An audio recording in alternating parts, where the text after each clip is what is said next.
Salmo 146, versículos 1 al 3, todos juntos. Alaba, oh alma mía, a Jehová. Alabaré a Jehová en mi vida. Cantaré salmos a mi Dios mientras viva. No confiéis en los príncipes, ni en hijo de hombre, porque no hay en él salvación. Padre Celestial, en el nombre del Señor Jesús, damos gracias por este privilegio que tenemos de estar delante de tu presencia, adorando tu nombre, exaltando tu nombre. Queremos pedirte, Señor, que quieras darnos sabiduría, entendimiento. Al leer tu palabra, tu Espíritu Santo, Señor, obre en nuestras vidas, nos dé claridad. Danos, por favor, corazón para entender, oídos para oír tu palabra. Que tu palabra corra, sea glorificada, que cumpla lo que tiene que hacer en cada uno de nosotros. En el nombre del Señor Jesús te lo pedimos dando gracias. Amén. Pueden tomar asiento, hermanos. El salterio termina con un último grupo de salmos, aleluya. Salmos 146 al 150. Y se llaman así porque efectivamente comienzan y terminan con la palabra aleluya. Un imperativo a todo ser, eso es lo que significa aleluya, un imperativo a engrandecer, a magnificar el nombre de Dios, todo lo que Dios es, todo lo que Dios hace. Estos son salmos especialmente usados para llamarnos a nuestro deber sagrado de adorar a nuestro Dios. El llamado para hacerlo de manera pública, como en una reunión como esta, pero también en nuestra devoción privada a diario. Hoy daremos una mirada a dos salmos, 146 y 147, que nos presentan el llamado y las razones que tenemos para alabar a Dios de manera personal, pero también como iglesia, como pueblo de Dios, uniéndonos a este llamado que dice aleluya. Cuando nuestra mente se nubla, en medio de los problemas, en medio de las aflicciones, nos parece algo difícil alabar a Dios. Y de pronto por la convicción o el entendimiento equivocado de lo que significa alabar. A veces nos es difícil expresar con nuestros labios, como dice la Escritura, sacrificios de alabanza, una confesión de los hechos poderosos de Dios, un reconocimiento y admiración de los favores que Dios ha tenido para con nosotros. Estos salmos nos llaman no a dar gracias como una mera cortesía. Aquí estamos muy acostumbrados a simplemente, ante cualquier cosa, decimos gracias, ¿sí? Porque es una cortesía, simplemente. ¿Sí? Si alguien me da permiso, ¡ay, gracias! Tan gentil.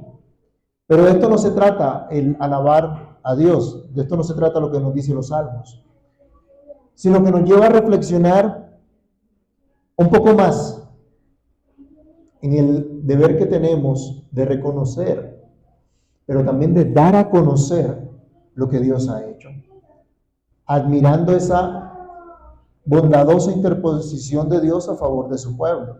Así que consideremos hoy estos dos salmos, nuestro llamado personal y nuestro llamado como pueblo del pacto, que dice, alaben a Dios. Esto es lo que significa aleluya.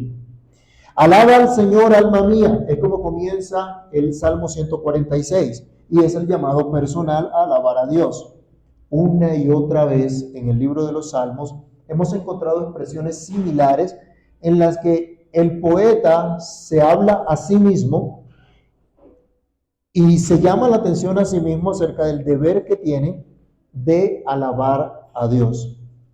El Salmo 146 entonces presenta el propósito que tiene el salmista de alabar a Dios. El propósito que tiene como objeto de la alabanza Dios mismo. Y es lo que Dios desde un principio enseñó a su pueblo a través de Moisés. Vamos rápidamente al libro de Deuteronomio, capítulo 10, el verso 21. Cuando este pueblo recibe la ley, también recibe esta instrucción de que es Dios el motivo de su alabanza. Deuteronomio capítulo 10, versículo número 21. ¿Qué dice?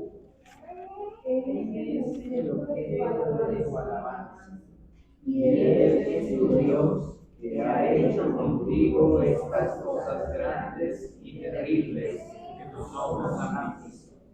¿Alguien de pronto ha visto una obra de arte? ¿Ha admirado una obra de arte? La obra de arte de pronto habla acerca del artista, ¿no? Por lo general, la obra de arte muestra qué es lo que piensa el artista sobre esto, sobre aquello. Y cuando se admira esa obra de arte, se admira al artista. ¿Ha considerado usted en los salmos, cuando estudiábamos el Salmo 19, los cielos cuentan la gloria de Dios? Ese es el arte, los cielos. Y los cielos nos hablan del artista y nos habla de la gloria de Dios. El firmamento anuncia la obra de sus manos. ¿Adoramos a Dios al contemplar toda la creación? ¿Vemos al Dios Todopoderoso en todos sus hechos, en todas sus obras, en toda su creación? Él es el objeto de tu alabanza. ¿Qué admiras? ¿Qué reconoces? ¿Qué engrandeces? ¿Engrandeces a Dios? ¿Realmente es Dios el objeto de tu alabanza? El salmista ahora nos está mencionando que mientras él viva, mientras tenga aliento, se dedicará a esto. Este es su propósito de vida. Este es el propósito de vida de todo ser humano y en especial para todo cristiano. Sin él no hay sentido en nada de lo que se haga. Si no vives para Dios, si no vives para la gloria de Dios, si no vives para alabar a Dios, para glorificar su nombre en todas las cosas, tampoco tendrás verdadero gozo en las cosas que hagas. La frustración, la insatisfacción y la angustia te seguirán en todas las cosas, en todos los momentos de tu vida, aunque parezcas por un momento alcanzar la felicidad, cuando al parecer te sales con la tuya al buscar sentido a tu vida en desobediencia abierta al Señor, en desobediencia abierta al llamado de Dios. ¿Se acuerdan de Deuteronomio capítulo 28? De las bendiciones que vendrían a causa de la obediencia, pero luego hay una sección un poquito más larga de las consecuencias que vendrán por causa de la desobediencia. ¿Han escuchado que, por ejemplo, en Colombia hay como una especie de, bueno, no sé cómo se llama a nivel local, una especie de pandemia o epidemia de salud mental? Y se nos ha vuelto la moda de que el país sufre y hay un problema público de salud mental. En Deuteronomio le dice Dios a su pueblo que si se alejan de Dios, si viven para sí mismos en lugar de vivir para Dios, incluso llegarían a la locura. Pero como la gente no le presta atención a la palabra de Dios, como creen que la palabra de Dios es irrelevante, ¿pero por qué está esta nación como está? Pues porque se ha rebelado contra Dios. ¿Por qué está el mundo como está? Porque anda en abierta rebelión contra Dios. Los principios de Dios no se equivocan. El Señor Jesús mismo nos dijo, todo lo que el hombre siembre, eso también segará. Ají no pare tomate, ¿no? Sencillo. ¿Qué se espera que produzca un sembrado de papa? Pues papas. No puede venir nada más. Y por eso la Biblia dice, no es rey, Dios no puede ser burlado, no te puedes burlar de Dios. Si tú siembras para la carne, es decir, para los deseos pecaminosos, para la rebelión contra Dios, el resultado será que de la carne vas a cegar corrupción, muerte. ¿Han escuchado los discursos anticorrupción? Díganme, ¿qué político no dice lo mismo? Todos dicen, vamos a acabar con la corrupción. ¿Y qué sale? ¿Con quién están? ¿Quiénes son los que están a su lado? Corruptos. Todos salen con el mismo cuento. Dios no puede ser burlado.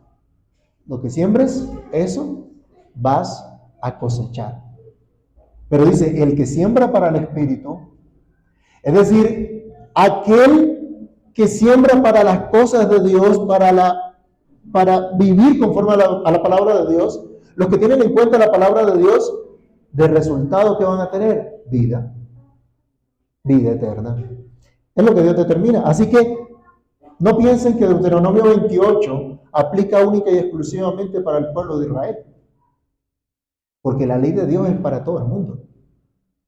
Y todo el mundo que va en contra de la ley de Dios tiene que recibir las consecuencias de violar la ley de Dios. ¿Se acuerdan quién era el representante federal de toda la humanidad en el principio? ¿Quién fue? Y a Adán se le dijo, él representaba a toda la humanidad. El día que comas de este árbol que está en medio del huerto, ¿qué va a pasar? Morirás, ciertamente morirás. Y se cumple toda la raza humana.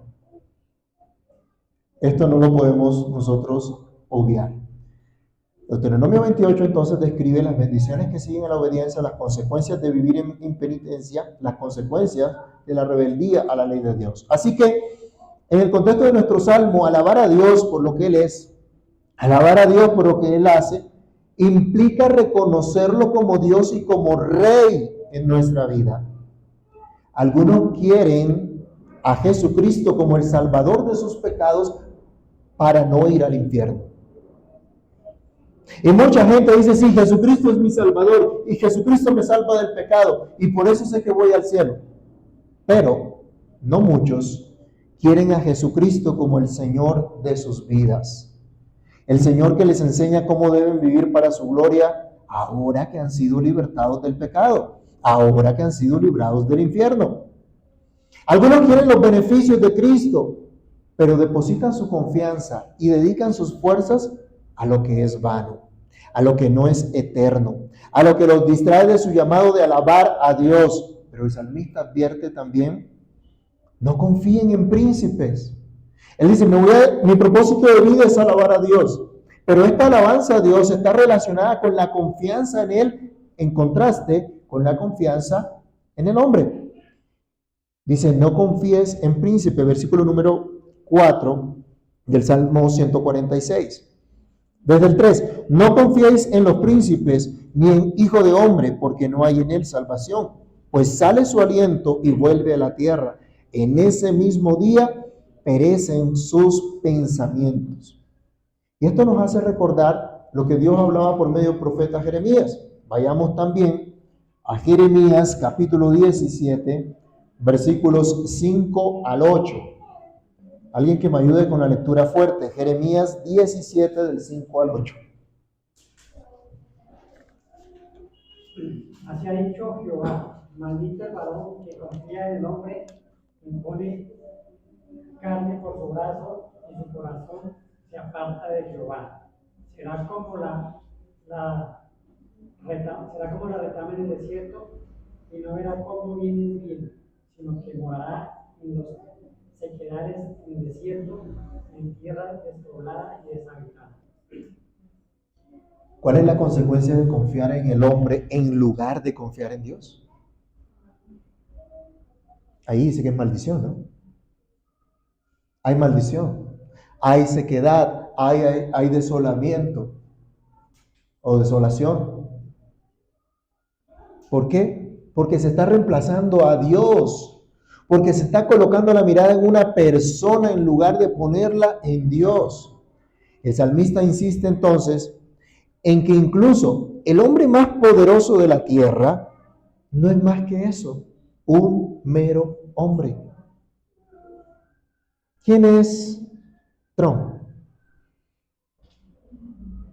Presidente de la nación más poderosa. ¿Cómo se ve hoy día? Ahora un hombre pacífico, ¿no? ¿Sí vieron? El más poderoso de la tierra. Y cuidadito hablan contra él porque hacen lo mismo que hacen acá contra los que hablan contra el presidente. ¿Sí? ¿Sí ven que ese es el defecto de los que están encumbrados? ¿Pero qué son esos encumbrados? hombres. También se mueren. En cualquier momento. En cualquier momento les va a llegar su hora. Pasarán a la eternidad. Meros hombres. Y eso es lo que el salmista nos está diciendo. En un solo momento, todos sus pensamientos acabarán. Y todo su poder, y toda su fama, y toda su grandeza, y toda su autoridad. ¿Qué va a pasar? Se acaba. El día de la muerte es peculiarmente trascendental, decía alguien. Está revestido de una solemnidad inusual. Es el fin de la aprobación y la entrada a las realidades inmutables de un mundo futuro. El hombre no puede salvarse a sí mismo y tampoco puede salvar a otros. ¿Sí vieron esta semana las marchas pro Palestina de esta semana en la ciudad de Bogotá? ¿Vieron el vandalismo que se causó? Yo trabajo por ahí cerca. El caos terrible y el vandalismo en fachadas. Pero miren la hipocresía. La mayoría de los que salieron allí se identifican como sexualidad diversa, por ejemplo. ¿Sí? O las feministas que apoyan la declaración de mi cuerpo, mi decisión. Entonces salen a marchar en contra de los genocidas que están acabando con la población en Gaza. Ah, bueno, ¿y qué autoridad moral tienen los genocidas que matan a sus bebés en los vientres, que cambian el concepto de familia para decirle a otro que es un genocida? El burro hablando de orejas. Yo no estoy tomando partido ni diciendo que lo que pasa allá al otro lado del charco no sea perverso, no sea malo. Es muy perverso. Es muy malo lo que está ocurriendo allí. Pero es inconsecuente, es hipócrita.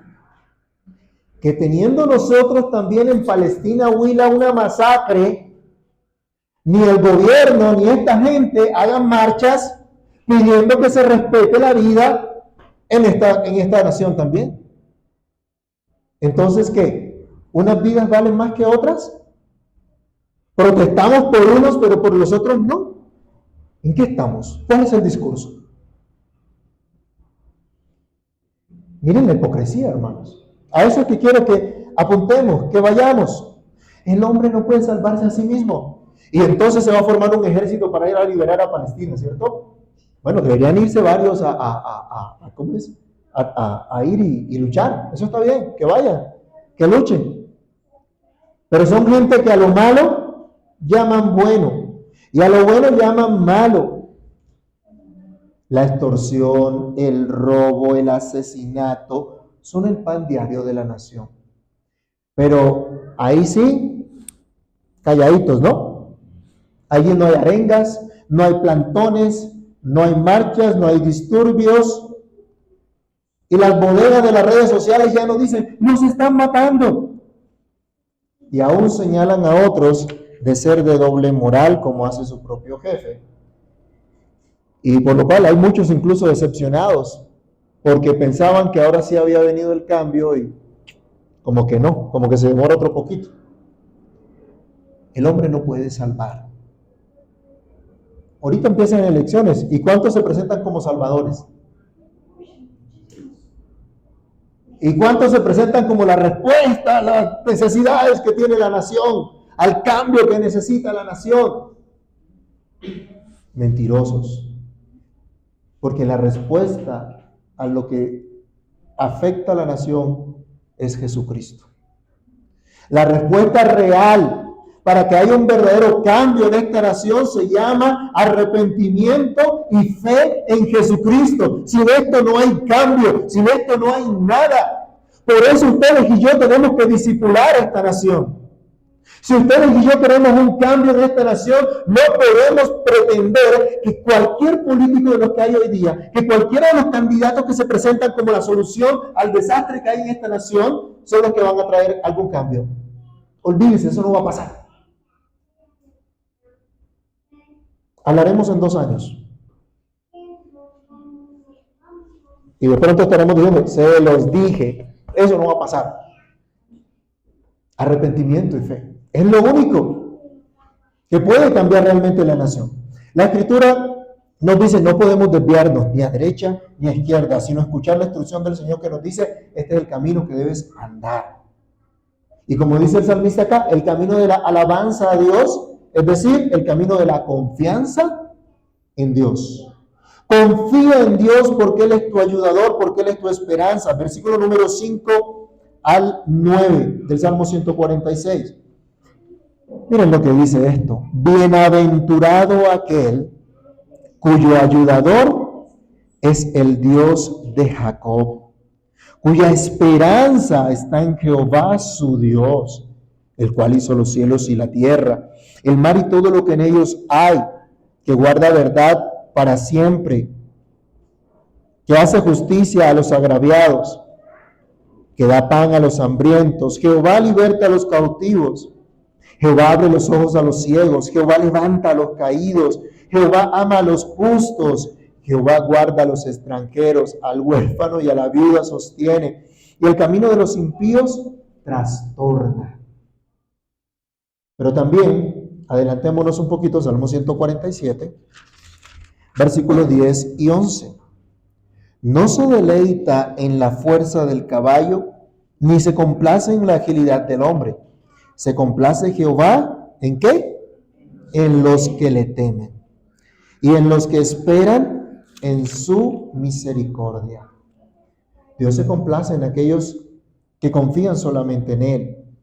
Lo que se nos dice en el Salmo 146 a partir del verso 5 es que son doblemente felices, son bienaventurados aquellos que confían en Dios de manera exclusiva, que tienen su mirada, su esperanza en Dios solamente. Su confianza jamás será defraudada, pues confían en aquel que es omnipotente, confían en aquel que tiene todo el poder para socorrerlos, para ayudarlos, que tiene todo el poder para hacer todo cuanto se propone, todo cuanto promete. Otra vez, ¿cuánto nos han prometido los políticos? No sé si se acuerdan del lema corazón, ¿cómo es? Mano firme, corazón grande. Y nos prometieron acabar con la guerrilla. ¿Lo lograron? ¿Qué pasó con esa promesa? No se cumplió. Nos prometieron una paz con las FARC. ¿Cuál fue el resultado? ¿Dónde está la paz? Ahora lo llaman ¿cómo es que se llama? Las disidencias. La misma vaina. Y luego viene otro diciéndonos paz total. Ah, mire la paz total que tiene la nación. Ninguno cumple. Y les vamos a hacer tantos colegios y les vamos a dar tanto y vamos a hacer aquello. Y hay pensión para todo el mundo, mejor dicho. Son unos magos, ¿no? Ellos dijeron, hay una maquinita en el Banco de la República y vamos a imprimir y le vamos a dar a todo el mundo para que tenga. No, tampoco hicieron eso así. La cosa no es por ahí. Hermanos míos,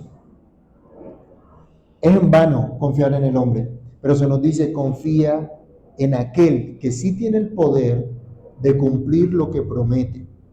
No es un mero mortal como estos políticos que prometen y no cumplen, que solo traen caos. Dios es digno de toda la confianza, puesto que su fidelidad es inmutable, nunca cambia. Dios es veraz y su palabra es verdad y la cumple no por un tiempo, sino para siempre. Dios es firme en todo lo que dice, Dios es firme en todo lo que promete. Él no es un gobernante camaleónico e hipócrita que cambia de discurso a conveniencia. Dios es justo en su juicio y por su providencia obra con calma y firmeza por la vindicación de los agraviados. Acuérdense que hay un juicio final. En ese juicio final, Dios reparará todo agravio. Y Dios, sabemos, es el juez de toda la tierra. Y todos esos bandidos que creen que se van a salir con la suya, a su tiempo llevarán el castigo. Como dice la misma Escritura, a su tiempo su pie resbalará, y lo que está preparado para ellos se apresura. El salmista también nos enseña que podemos confiar en Dios gracias a su grandísima generosidad para con los necesitados. Dios es el que tiene realmente compasión de los necesitados.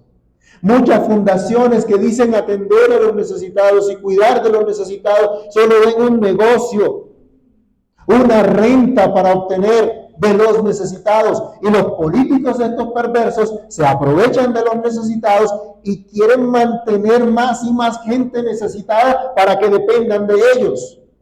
Esa es la estrategia. Pero hay uno que nos ha mostrado que en nuestra necesidad, en nuestra miseria, nos vino a sacar de esa condición. Cristo es el que tiene misericordia de los necesitados. Ustedes y yo somos grandes necesitados de su perdón, de su justicia. Y a eso vino nuestro Salvador. Dios no le roba a nadie para darle a los necesitados. Dios es el dueño de todo. Y Él suple conforme a la multitud de sus piedades y provee por su favor para todos. Y ve con bondad a su pueblo, que en ocasiones es afligido de diversas maneras. Dios se compadece de su pueblo, nos dice el salmista también acá. Y Dios dará la justa retribución a los malvados, como desde el Salmo número 1 se viene diciendo. Por todo esto, el salmista en estos versículos que acabamos de leer se dice a sí mismo: alaba alma mía a Dios.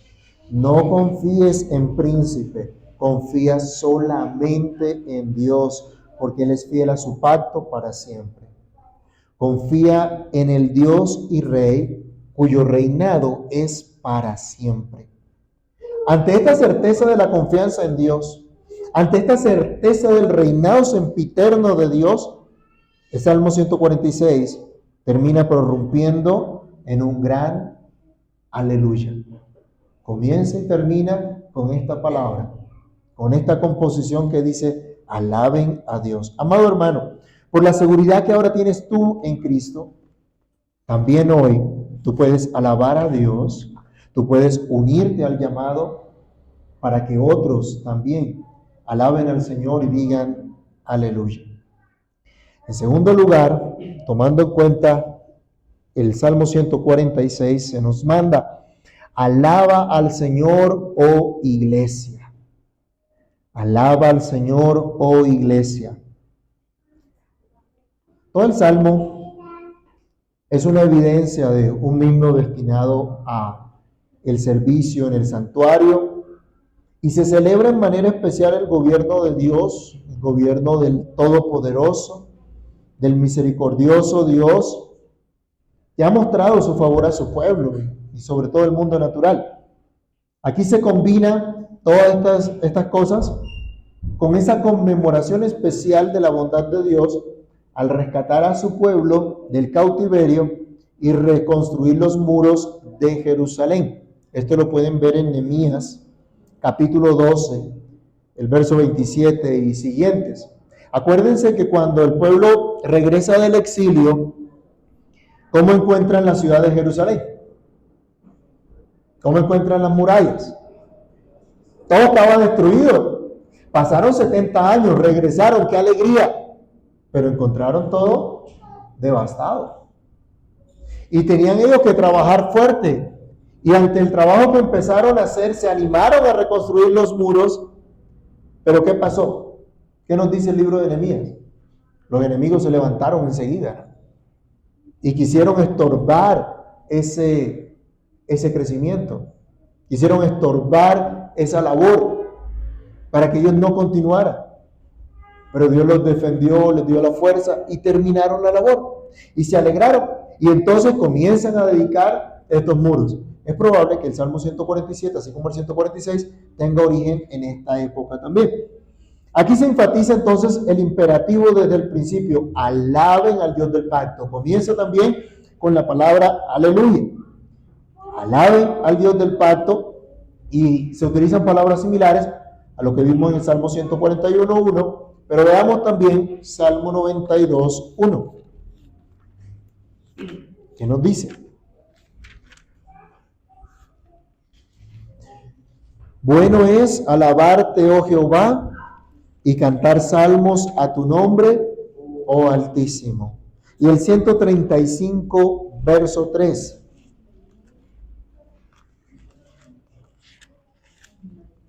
Salmo 135, versículo 3.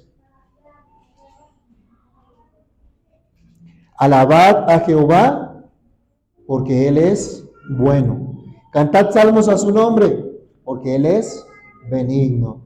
El Salmo 147:1 comienza precisamente diciendo, alabad a Jehová. Alabad al Dios del pacto, porque es bueno cantar salmos a nuestro Dios. Porque suave y hermosa es la alabanza. Acá se presenta ahora este llamado como iglesia, como pueblo del pacto, alabar al Señor. Un comentarista nos decía, para el alma piadosa, alabar a Dios es algo deleitoso. Es algo que brinda la más profunda satisfacción y verdadero gozo al corazón. Por eso el salmista nos exhorta como iglesia diciéndonos, canta a tu Dios y tu Rey. El Salmo 147 se divide en 3 estrofas. La primera, que arranca en el versículo 1, dice, alaba a Jehová. La otra estrofa, que comienza en el verso 7, ¿qué nos dice? Cantad a Jehová. Y la otra estrofa, que comienza en el versículo 12, ¿cómo nos dice? Alabad a Jehová, Jerusalén. Alaba a tu Dios, oh Sión. Estas 3 estrofas entonces comienzan con la exhortación y luego presentan las razones para adorar a Dios.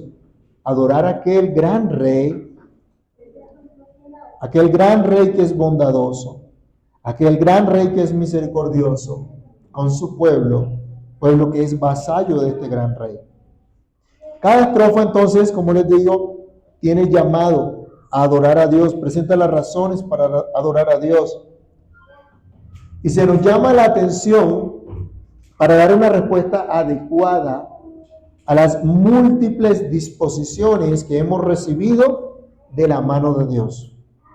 Además de las razones generales que atañen a todos los pueblos para que alaben a Dios, hay razones especiales para que los cristianos, para que el pueblo redimido lo haga, como se va a detallar en cada estrofa.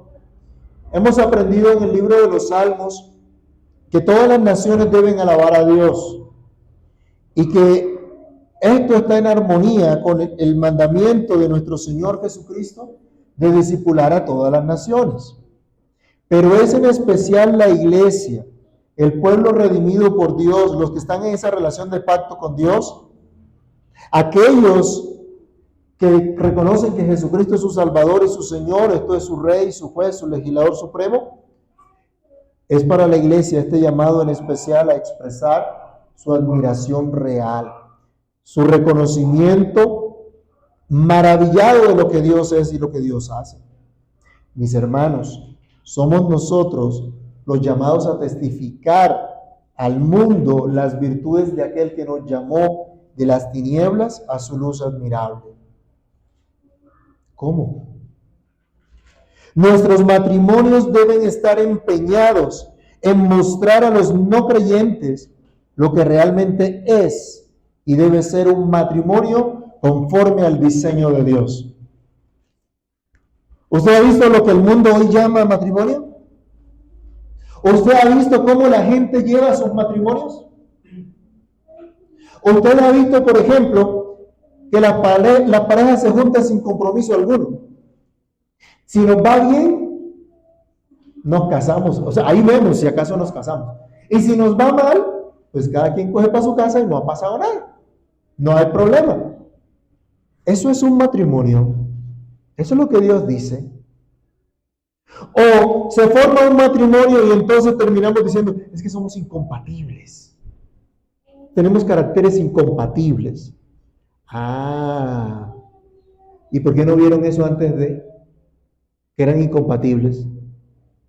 Pues como somos incompatibles, no me pueden obligar a permanecer en este estado. ¿Usted cree que eso es un matrimonio? Desafortunadamente hemos venido a la iglesia y a la iglesia traemos todas esas cosas perversas. Pero nosotros estamos llamados a mostrarle a la gente lo que realmente es un matrimonio. Un compromiso, un pacto delante de Dios, de honrar a Dios, de glorificar a Dios, en donde el varón debe cumplir su rol y la mujer debe cumplir su rol. Cada uno tiene responsabilidades delante de Dios. Nuestros hogares deben estar empeñados en mostrar lo que es un matrimonio verdadero, como Dios ha establecido.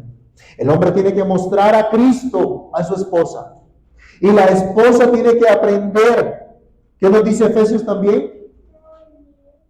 Amar a su esposo, a someterse a su esposo, a respetar a su esposo, como la iglesia está sujeta ¿a quién? A Cristo. Una iglesia que no está sujeta a Cristo y que hace lo que le da la gana, no es iglesia. ¿Saben ustedes, hermanos, que en el matrimonio tenemos que hablar de la relación de Cristo con su iglesia? Tanto el varón como la mujer tienen que mostrar eso. Eso es lo que Dios nos llama. ¿Y el mundo qué dice? Todo lo contrario. Nuestros hijos han de mostrar a los hijos de los no creyentes lo que significa sujeción a los padres como al Señor.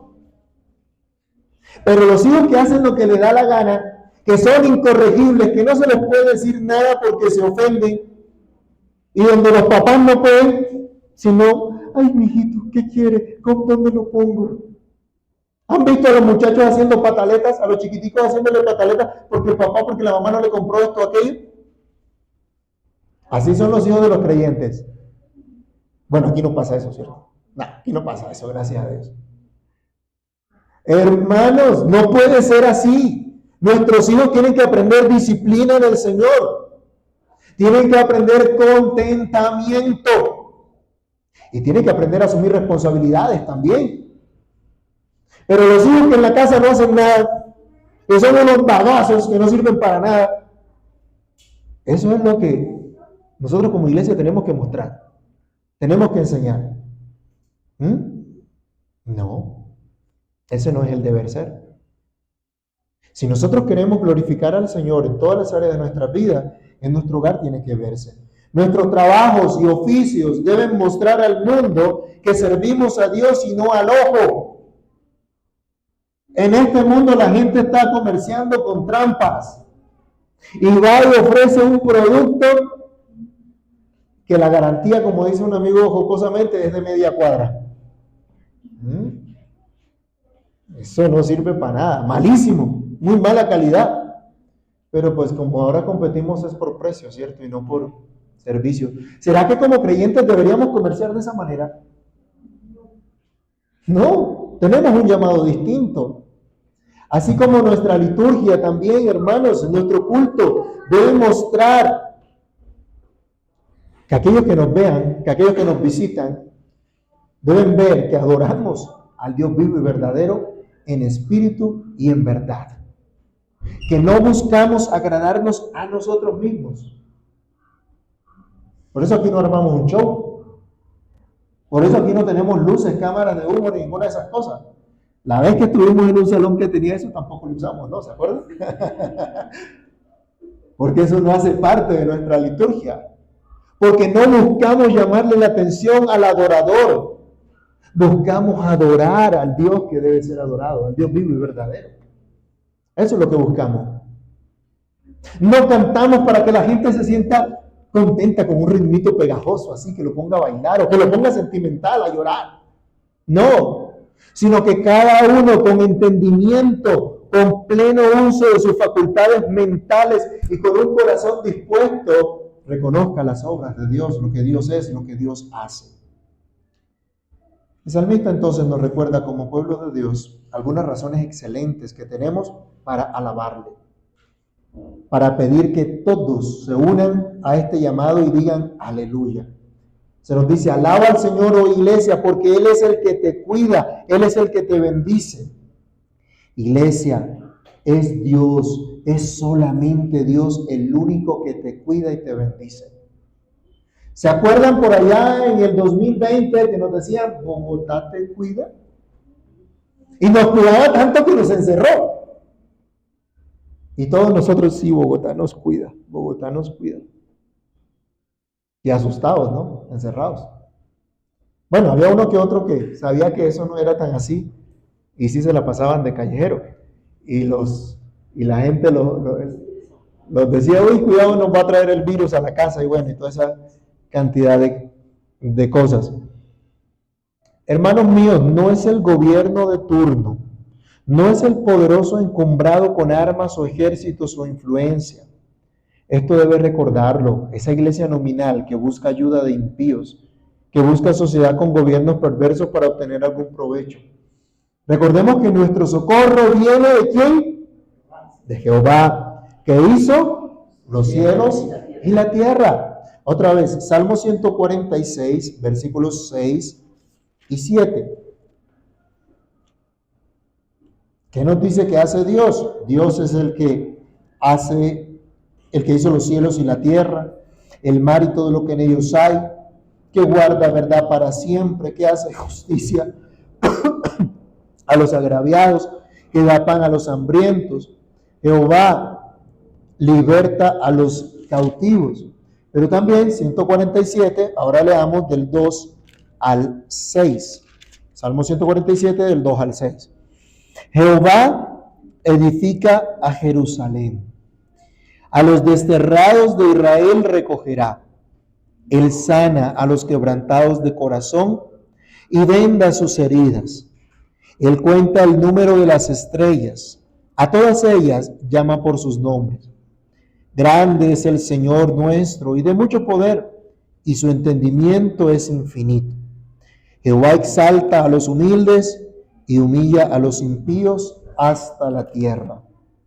Los que regresaron del exilio de Babilonia pudieron ver cumplida la profecía de su regreso. El profeta Isaías, allá en Isaías 11:12, hablaba también de cómo Dios recogería a su pueblo de entre las naciones, del cuidado tierno de Dios por su pueblo, sanando sus heridas. Y hermanos, esto fue lo que hizo Cristo. Ayúdenme alguien, por favor, con Lucas capítulo 4, verso 18. Cuando Cristo viene a predicar el Evangelio, a traer su vida en sacrificio como buena nueva, Él cumple todas estas profecías. Lucas 4:18, ¿qué dice? El Espíritu del Señor está sobre mí, porque me ha ungido para dar buenas nuevas a los pobres. Me ha enviado a sanar a los quebrantados de corazón, a pregonar libertad a los cautivos y vista a los ciegos, a poner en libertad a los oprimidos. ¿Quién es el que hace esto? ¿Qué nos está diciendo el salmista? ¿Quién es el que sana, el que hace justicia, el que cuida, el que edifica? Es Dios. Acá dice Jehová, el Dios omnipotente. ¿Y qué está diciendo Cristo allá en Lucas? Me ha enviado a mí. Ese del que habla el Salmo, ese soy yo. Cristo es el que hace todo esto. Perdónenme que sea cansón, pero no podemos seguir pretendiendo que un gobierno de turno nos puede cuidar o que dependamos de ese gobierno de turno. Dependemos por completo de Dios y le pertenecemos a Dios. Por el conocimiento infinito que Dios tiene, aquí el salmista dice, Dios puede llamar a cada estrella por su nombre. ¿Saben cuántas estrellas existen? Ni los científicos, los que estudian las estrellas, estudian las galaxias, saben exactamente cuántas estrellas pueden haber. Pero aquí el salmista está diciendo, Dios es tan grande en conocimiento que llama a cada una de las estrellas como cuando se está pasando revista a un ejército persona por persona. Y Dios pasa revista estrella por estrella. A cada una le tiene su nombre. Impresionante, ¿no? Dios conoce todas las cosas. ¿Se acuerdan que vimos también en otro salmo? El salmista decía, antes que la palabra esté en mi boca, ya el Señor la conoce toda, la sabe toda. Bueno, por ese conocimiento infinito de Dios, acá el salmista también nos recuerda, Dios conoce la condición de los suyos y puede hablar al corazón de su pueblo y exalta a los humildes, pero humilla a los impíos. Veamos algo de esto también, Salmo 146, verso 8 y verso 9. Jehová abre los ojos a los ciegos, Jehová levanta a los caídos, Jehová ama a los justos, Jehová guarda a los extranjeros, al huérfano y a la viuda sostiene, y el camino de los impíos trastorna. Isaías 40, del 26 al 28, para que lo tengan allí si están anotando, también nos dice esta actitud de Dios. Dios restaurando a su pueblo humilde, pero trastornando a los impíos. El poder de Dios, la bondad de Dios es infinita, dando en su providencia sustento a todos. ¿Se acuerdan del Salmo 104? De cómo Dios cuida de su creación. Y también el Salmo que vimos antes, el 145. Dios cuidando de absolutamente toda su creación. Y se nos recuerda acá, en estos versículos que leíamos del Salmo 146, del 8 al 9. En su poder, en su bondad, Dios favorece de manera especial a su pueblo. Vamos al Salmo 147, ahora los versículos 13 al 14. Le dice a la iglesia, porque fortificó los cerrojos de tus puertas, bendijo a tus hijos dentro de ti. Él da en tu territorio paz, te hará saciar con lo mejor del trigo. Como vimos también en el Salmo 144, solo de Dios viene el socorro y la prosperidad. Ahora, el salmista nos insta a alabar a Dios porque es Él el que ha dado paz a su pueblo. A pesar de la dificultad que tuvo el pueblo exiliado para reconstruir los muros, Dios le dio paz para que pudieran completar la tarea que tenían que hacer. Dios les había dado sustento. Dios es el que da sustento a los suyos. Amados hermanos, que no se nos olvide. Ahora ustedes y yo, no por el gobierno, sino por Jesucristo, tenemos paz para con Dios. Podemos tener paz. No esa paz artificial que fabrican los gobiernos, sino la paz de saber que todos nuestros pecados han sido perdonados, que Dios ya no nos condena, que ya hemos pasado de condenación a vida, de muerte a vida. Ahora sabemos que nuestra vida está escondida con Cristo en Dios, como dice Pablo a los Colosenses. Colosenses 3:3. Y el malo, dice la Escritura en 1 Juan 5:18, no puede tocar a los que son guardados por el Señor. Qué maravilloso es esto. Hay personas por ahí asustadas por los demonios, ¿no? Que cuidadito le abren la puerta al demonio porque les puede dar quién sabe qué, o les puede hacer quién sabe qué cosas. Y andan amedrantados y ven demonios por todo lado. No, hermano, si tú estás rendido a Cristo, el diablo no te puede tocar. Punto. No ignoramos las maquinaciones de Satanás. No ignoramos los engaños que andan detrás de toda esta confusión que hay en el mundo. Pero el Hijo de Dios es guardado por el poder de Dios mediante la fe. ¿Cuál poder? El mismo poder con el que hizo los cielos y la tierra. El mismo poder con el que sustenta todas las cosas. Ese mismo poder es el que te guarda a ti y me guarda a mí. ¿No les parece esto maravilloso? ¿No les parece esto glorioso, tan grande? Por lo que debemos alabar a Dios y la tranquilidad que podemos tener. Sí, hay un caos terrible en esta nación. A pesar de eso, Dios tiene misericordia de nosotros. Nos guarda y nos sostiene, nos ayuda. No quiere decir que debamos ser negligentes en nuestro deber de discipular. Pero sí que podemos estar tranquilos y mostrarle a otros que la única y verdadera paz viene de Dios solamente. Iglesia, ¿quién es el que te sostiene y te guarda hasta el fin? ¿No es acaso Jesucristo mismo, tu fiel y amante Salvador? Él te ha manifestado su palabra. Así como Dios dio su palabra y ejecutó todo cuanto mandó en la creación sobre todo lo que hay, todo lo que existe. La Biblia dice, Él mandó y existió y fueron creadas todas las cosas. Así también por medio de la manifestación de su palabra, Él ha dado a conocer sus estatutos, sus leyes, sus juicios a su pueblo. ¿Se acuerdan en la liturgia, el capítulo que leíamos del segundo libro de Reyes? ¿Qué había hecho Israel? Había dejado los estatutos de Dios y siguió los estatutos ¿de quién? De las naciones paganas, de los reyes paganos, no los estatutos de Dios. Vamos a leer Salmo 147 desde el 15 hasta el final.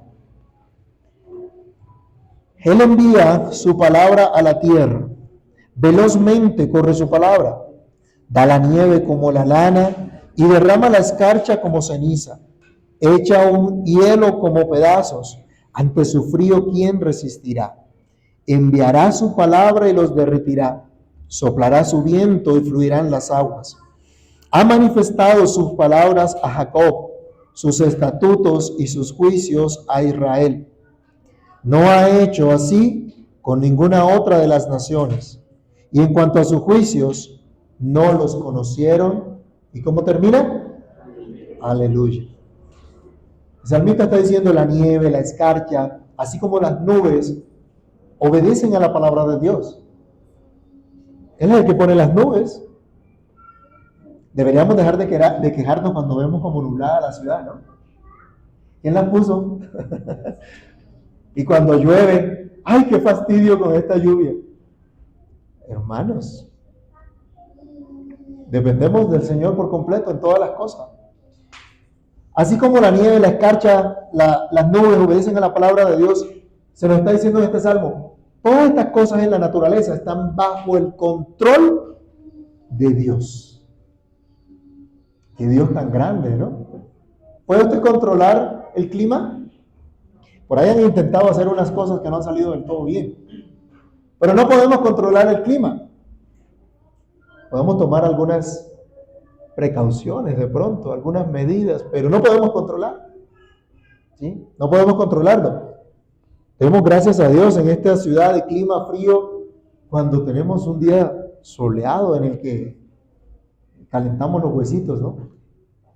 Y de pronto nos sentimos satisfechos por ese calorcito. Pero no somos nosotros los que controlamos eso. El que lo controla es Dios. Un comentarista nos dice, todos pueden ver sus obras. Todos disfrutan de los beneficios de las disposiciones en las estaciones, en los cambios que ocurren en la tierra. Pero Dios ha favorecido especialmente a su propio pueblo, dándoles sus leyes, su voluntad revelada. Esto los distingue de todas las demás naciones de la tierra y les da una razón especial para estar agradecidos. Le damos gracias a Dios por su palabra. Le damos gracias a Dios por la revelación que tenemos de Cristo en su palabra. Ninguna nación en el mundo antiguo fue tan favorecida como el pueblo hebreo. Ninguna nación es tan favorecida hoy día como aquella que posee la revelación de Dios, que posee la Biblia. La posesión de este libro otorga a una nación una vasta superioridad en todos los aspectos sobre las demás. Nación que se somete a la Biblia es superior a las demás en sus leyes, costumbres, moral, inteligencia, vida social, pureza, caridad, prosperidad. Ese libro eleva de inmediato a una nación y derrama bendiciones que no pueden derivarse de ninguna otra cosa. Otra vez insisto, hermanos, no le creamos a los políticos mentirosos que nos prometen un gran cambio y que vamos a ganar más dinero y que vamos a estar súper bien, porque de ellos no depende nada de eso. Dependemos por completo de Dios. ¿Logramos entender esto, hermanos míos? ¿O pretendemos parecernos a las naciones paganas, como leíamos en nuestra liturgia, que no reconocen al único y verdadero Dios, sino que menosprecian sus leyes. El salmista señala que otras naciones ignoran las leyes de Dios, ignoran los estatutos, ignoran su voluntad revelada. Colombia ignora como nación las leyes de Dios. Se ha alejado de las leyes de Dios. En consecuencia, Colombia y todas las naciones que han dejado la palabra de Dios están sujetas a todos los males que surgen de la ignorancia de estas leyes. Mire que en el libro leíamos que los leones mataban a aquellos que fueron a repoblar esa tierra, ¿no? Porque no conocían, según ellos, la ley del Dios de la tierra. Bueno, en parte podemos decir que hubo un juicio de Dios contra ellos también. Toda nación que se rebela contra la ley de Dios solo puede esperar juicio. Solo puede esperar maldad, confusión. Así que el hecho de que ustedes y yo como pueblo del pacto poseamos la palabra de Dios es motivo suficiente para que repitamos este grito de alabanza y exclamemos junto al salmista también: aleluya, alaben a Dios. Alaba, alma mía, a Dios. Este es tu propósito de vida para siempre, que te lleva a no confiar en nada ni en nadie más que en el Dios vivo y verdadero. Pero también se nos dice: alaba al Señor, oh iglesia, y canta a tu Dios y Rey. Él es quien te cuida, Él es quien te bendice. Él te ha manifestado su palabra, privilegio que no tienen los demás. Privilegio que te lleva a cumplir el único y más noble propósito de tu vida: glorificar a Dios y gozar de Él para siempre. Que Dios nos ayude para que podamos reconocerlo y alabarlo, cada uno en particular, pero todos unidos como pueblo del pacto. Oremos. Padre que estás en los cielos, en el nombre del Señor Jesús, te damos gracias por tu bendita palabra. Gracias por lo que a través de ella aprendemos. Ayúdanos, Señor, a alabarte con todo nuestro corazón. Ayúdanos a ser afirmados en este propósito de glorificar tu nombre en todas las áreas de nuestra vida, de dar a conocer tu verdad, experimentando tu fidelidad, tu misericordia cada día en nosotros mismos, en nuestros hogares, pero también como iglesia que impacta a los que están a su alrededor por la manera como están rendidos a ti, como sirven a tu buena, santa, soberana voluntad. Señor, ayúdanos para que sinceramente te alabemos, cada uno en su devoción personal, pero todos como parte de tu pueblo, de tu iglesia. Permite que tu iglesia esté comprometida en dar a conocer tus alabanzas, en dar a conocer lo que tú eres y lo que tú haces. En el nombre de Jesús te pedimos: ayúdanos, Padre. Ayúdanos para que absolutamente ninguna cosa pueda nublar este entendimiento y este propósito en nuestras vidas. Que las dificultades, las adversidades, Señor, ninguna de estas cosas pueda opacar el entendimiento que tú nos das de este llamado. Y que en medio de todas estas situaciones aprendamos a adorarte a ti y honrarte a ti. En el nombre del Señor Jesús oramos, te damos muchas gracias. Amén.